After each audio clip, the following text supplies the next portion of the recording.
Hey, Melissa, how you doing? So I have, I agree. It was a little difficult to ascertain what exactly this assignment was looking for. I agree. I think the directions were kind of convoluted. So you're not the only one that was confused, and so I apologize. I didn't write it, so I apologize. Maybe we'll try to do something about that, or I'll try to bring that to the attention of the folks that need to address those kind of changes. So I'll certainly try to remember to do that. So what we have here is okay. So let me see what we have. So what we're trying to do here in this assignment is we're trying to pick a product, take a look at the packaging, completely dissect the packaging, take it apart. I mean, I don't mean physically, literally, and see what we have. What do we have that? What are all the components that make up this packaging? Then we look at each component individually and say, is this component sustainable? And that's where a little bit of research comes in.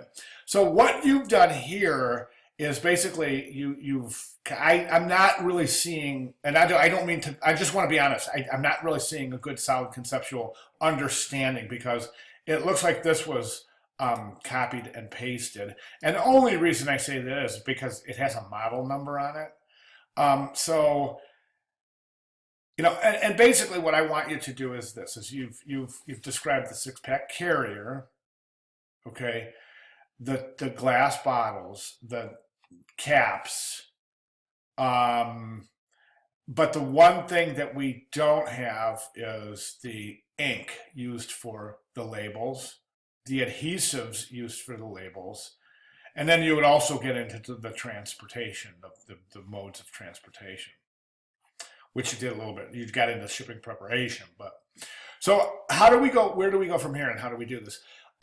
Take a look at some of the earlier, way up here at the top of the discussion board. Take a look at some of these earlier videos because I've left a couple of tips in those, and I've even given some examples. I use the Heineken example for that sustainability, Heineken's sustainability report, and I just found that by going online and doing a search that says companies sustainability reports, and I hit enter, and all these different companies' sustainability reports popped up, and I really learned quite a lot from taking a look at those. And I suggest that you do the same thing. You could probably even find Coors sustainability report right online. I'll bet you could. And so you could take this, right, what you have right here, and you could say, okay, so the six pack carrier itself, and you could go through this and tell us, is this or is this not sustainable and why? Same thing with the glass.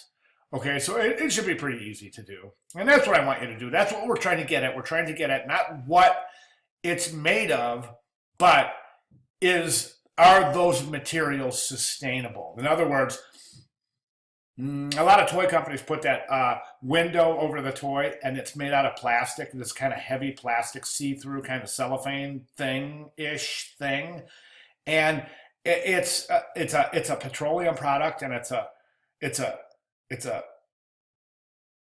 it's a carbon based. It's bad stuff. It's highly toxic in in the production process, and it's not sustainable, and it's going to be here. I mean, if you drop it on the side of the highway, it's going to be here in 400,000 years, just sitting there too. So stuff like that is where you would say, okay, that's made of so and so, and that's not sustainable, or that is sustainable. So, okay, so sorry to be so long-winded, but anyways, let's see what you can do. Go ahead and repost, and let's see what you got. Okay, thanks.